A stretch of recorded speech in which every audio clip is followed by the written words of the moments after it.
You heard me, Carla? Yes, I just pushed the button for record, um,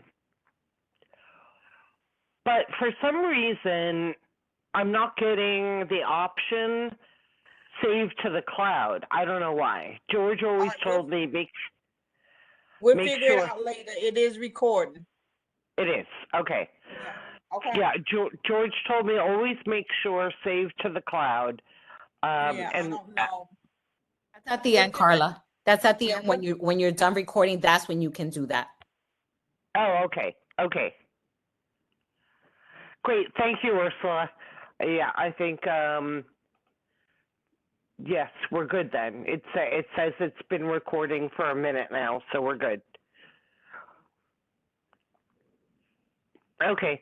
Thanks, Ursula. I appreciate that. All your setup work. you're welcome. Okay. Um. Okay. So it's 7:05 p.m. So I'm going to call the meeting to order. I do apologize. A couple of members told me, or reminded me, this is a religious holiday, so I apologize if I disrupted anybody's family celebrations today. I just didn't remember it was Holy Thursday, but it is. So I appreciate everyone making the time to be here. I will try to be quick. So I'm going to just change up the agenda a little bit and introduce Adam Dobrinsky. I hope I got that right, Adam. You got it right. A representative from Department of Sanitation. So if you could just introduce yourself, that would be great. Good evening, everyone. Thank you, Carla, for inviting me to today's meeting. I have some information to share. Let me see if I can share the screen with all of you.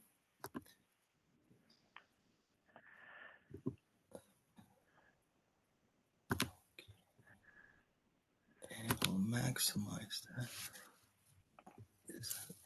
that. Oh. Is everyone able to read that? Yes, I can see you're very handy with this app. All right. So just wanted to bring everyone up to date. Many have you known that other boroughs have been pretty much involved with curbside composting, schools, residents, some commercial businesses. Bronx, you folks will be getting curbside composting come March 25th, 2024. So it's a little while away, but it's worth the wait. But for all of you know, Department of Education schools in the Bronx now receive 5-night per week collection. So that means less rats, less food for rats, less bags out on the curb each night, cleaner streets and cleaner air. And you know, the grand total as of now is it's 1,200 schools citywide receiving curbside composting, and 325 of those schools belong to the Bronx. So I would say give everyone a round of applause for those schools. And you know, 6 days ago, the rules have changed for trash set out times. So as many of you know, residents in any size, single family, multi-units, have 2 options. The first option is placing waste after 6 p.m. in a container of 55 gallons or less with a secured lid. And if that is not an option, then just simply placing it out in bags after 8. Now, just to ensure all pickup gets collected by us, we just ask residents to have it out by midnight, no later than midnight. And a little different goes for businesses. They also have 2 options. Again, if they choose to use a container with a secured lid, they can place it out 1 hour prior to closing. And if it's just in bags, then it'll be after 8. And this doesn't really apply to businesses that have waste collected from loading docks, but a majority of businesses do get curbside collection. And just a reminder that all containers must be removed from the curb by the time the businesses reopen. Now, we do have a grace period, and it's in the month of April, and that grace period will end on April 30th.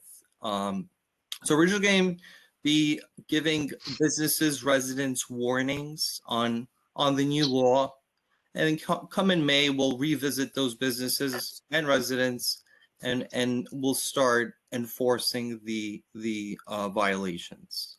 But everything is a learning curve, so that's the reason for the grace period.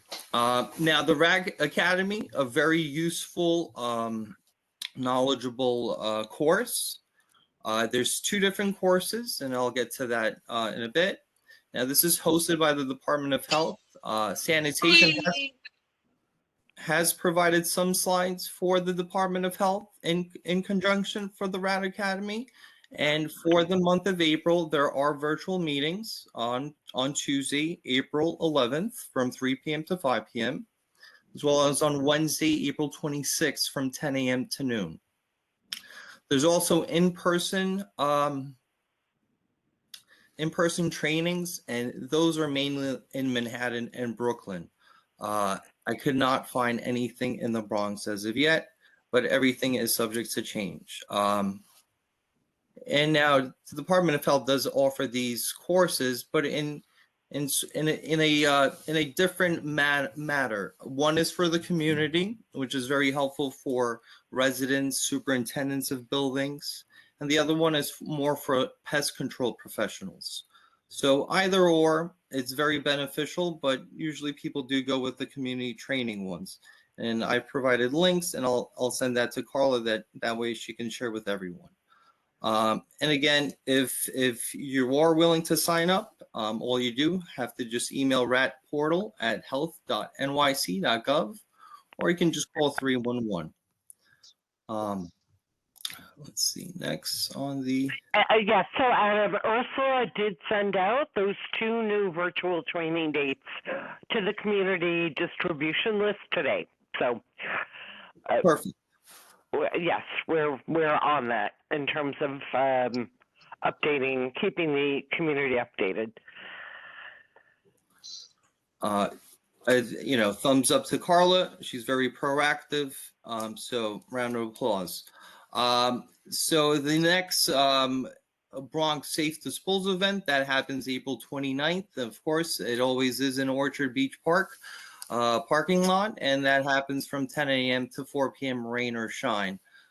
So pretty much anything that you would not put out for us to collect, you can simply bring it over to the safe disposal site. So mainly, products from the car, motor oil, transmission fluid, car batteries, personal care items, nail polish, stuff that you wouldn't normally, want to flush or, put out something that might be flammable. Things like syringes. I'm sorry?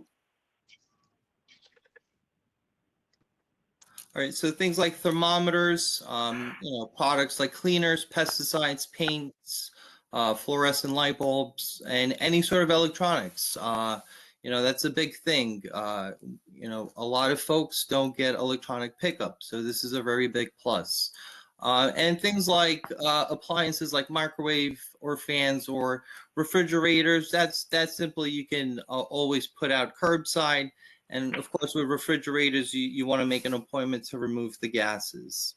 And also things, just to be clear of how to, properly label products, make sure what you are bringing it could, be a hazard to everyone. So just make sure that it's in some sort of larger container or some sort of absorbent material.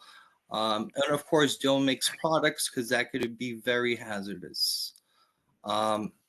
Next, Carla did mention about textile recycling. Currently, Community Board 12 has a total of 4 buildings right now that's enrolled in Refashion NYC. And of course, if buildings are interested in enrolling, all they have to do is just submit an online application. I did provide that link, nyc.gov/refashion. And once our team receives that application, it's a mere 2 to 3 weeks that you'll get a response. Now, of course, if the building option isn't suitable for you, we do also have the textile drop-off map. That's also on nyc.gov/textiles. And if that's not an option and you're willing to possibly barter, trade, or pick up secondhand goods, then you can go to Donate NYC's directory, and they do have some useful information where you can find folks that are willing to just give away some items for free. Also, hot topic, bike lanes. So of course, White Plains Road in the vicinity of 219th. And when I do mention the vicinity, I don't just mean 219th. We're talking about a large, vast vicinity of White Plains Road. So we are aware of the conditions on the bike lanes, and we are currently working in conjunction with the DOT. So I don't have an update yet, and I will follow that up with Carla. If there's any questions, anything that you'd like to know, I'll post my contact information. That way, we'll all get accustomed to talking to one another. All right. Thank you. Yes, thank you, Adam. That was really, you pretty much covered the entire agenda. So thank you so much. We really appreciate that. I guess one of my few remaining questions is, after April 30th, is there going to be enforcement on the new set out times? Because one of the things I've experienced is I am one of those annoying people who does report the buildings, the large buildings in the neighborhood, who put the trash out like 12 hours early. But I always get an email back from DSNY saying, we have a week to respond. But if the set out time is tomorrow and I report today, so how does that work? By the time, if DSNY has 7 days to inspect, obviously, pickup day is long over. So is there a system to this that I'm not getting, or just any advice? So again, that is the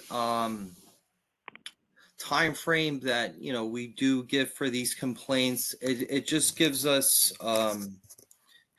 some leeway in investigating issues. Now, pretty much all buildings and houses either receive 2 to 3 days of collection. So again, if you do report something, it might not be something that we might catch on the first day of collection, but we'll certainly catch them on the second or third day of collection. So that is the reason of the 7-day sort of time frame, is because it's not just one collection day per week. It's either 2 to 3 days of collection, where it gives us that room to investigate the matter more better, and pretty much follow up with more information with the party that does report the concerns. Okay, so I should continue to just report it the day I observe that it's out 12 hours early, and then... Yes. Continued reporting. That way you do have a log of your complaints, but we are going to be enforcing these rules come in May. Now, we are creating a list in the month of April for this grace period, where we'll take notations of the serial abusers of the rule, basically, where they feel that any time applies to them. So we are making notations of that. Again, we are continuing to monitor any buildings that have in the past that just are, keep their place uncleanly. But to that matter, we're also going to be strongly enforcing these new rules. Okay, okay. Good, because we've been working very hard in the community to beat back the whole rat thing, and black trash bags that still contain food waste, right? Because there's no curbside composting pickup yet. Leaving them out for 12 or more hours is just not helping the effort. So No, not at all. Again, the first step is the set out rules. So that is the first step in mitigating, the rats. I know for a fact the commissioner does not want, rats on the sidewalk. So she is working hand in hand with the mayor's office as well as other agencies to mitigate the rat population. So definitely good works in coming forward. So again, the curbside composting coming to the Bronx, huge plus. That's going to bring down the rat population by tenfold. So we're heading into a good direction. That I can mention. I can say that. yes, no, we're all celebrating the fact that curbside composting is being reinstated over whatever it is, a 12-month rollout plan, because that's a large factor in controlling that rat population. So we're all looking forward to that. Okay, I'm just looking through the agenda, and you've covered everything. So what other new business? We have Beatrice, did you want to raise anything? No, nothing that's ready to be raised. Okay. Thank you, though. Okay. So does anyone else have any issues to raise about sanitation in your communities? Yes, I do. I'm sorry, who's speaking? Hi, my name is Kaulani. Hi, Okay. my name is Kaulani. I wanted to raise, I know I'm a member of the community, but I'm generally new to the meeting, so I just have like 2 things that are coming up in my specific community. So I just wanted to make you guys aware. The first one is within the vicinity of East 211th Street between Collinville and Willett. There is a vacant lot that has become a strictly junkyard. So I know before they would just abandon cards there. And then I put in a 311 ticket because it was just overwhelming with a lot of trash. And then I saw that a couple of years ago, now they have like something around it, but it still becomes like a junkyard. I'm not sure where this it comes from, but it's just like insanely amount of garbage and then rats, everything you can imagine. So I just wanted to know what is being done or what can be done about that in regards to that. Could you just mention that intersection again, and I'll take a look into it. I've posted my contact information. Feel free to reach out to me. Of course. Yes, it's East 211. No, sorry, East 213th Street between Willett and Allenville. It's like a vacant lot. It's been vacant for over 5 years now. All right. That's And again, another thing I forgot to mention is abandoned vehicles without license plates. If you do have any abandoned vehicles without any license plates to report, again, reach out to me. That is 30% of what I do from day to day is vehicles with no license plates. So again, I work hand in hand with the NYPD on tag and tows. So that's another thing that I just wanted to mention as well tonight. Yeah, that's the other thing. So that block, I have reported a few, but it becomes like a junkyard with the abandoned vehicles without license plates and registration. And I know that I didn't know the process before in getting them reported to be removal, because then parking, it's already an issue in the area, but like trying to find parking, it's like ridiculous. But um, I didn't. Now I know that I'm able to report it. Is it just the 311 process, or reaching out to you I directly? mean, I always say utilize 311. That's what it was meant to be there for. But if it's an ongoing issue, I would say reach out to me. Just at least have a complaint in the system to be able to reach out for me. So then I could look at it in a different manner. Okay? Great. Thank you so much. Thank you. So Ursula, is that you raising George's hand? Yeah, that's me. I just want to let her know that she could also contact me and in the office, and I could assist her with her complaints. Okay, good. I always tell people call 311 first and get the complaint number before you escalate, because there needs to be a record, especially if it's a pattern of bad behavior, right? You want those complaint numbers. Check the email. You okay? I'm sorry, say that again? I'm sorry. I should have been on mute. I'm sorry. Yeah, so we had somebody who parked in front of our driveway for 10 hours yesterday. We're all trapped. I called 311. I got the number. I called 6 towing companies before somebody finally said they'd deal with it. But that number, they all wanted that 311 complaint number. So I always say report to 311 first, write down that number, and then escalate. Adam, do you have anything to add to that? Is that No, you took the words out of my mouth. That's exactly. First, just let's report it. Let there be a record, and then if there's a pattern, reach out to me with that, and I'll be glad enough to help. Okay, great. Thank you for that. Is there any other new business anyone wants to raise?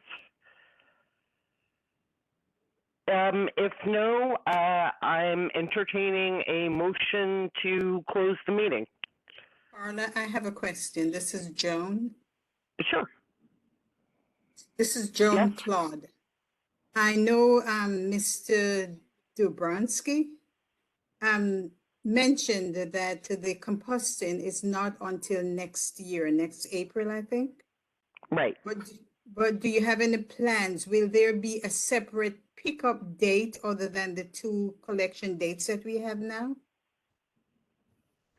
No, so composting will fall on your recycling day. Just like the other boroughs, Queens has it now.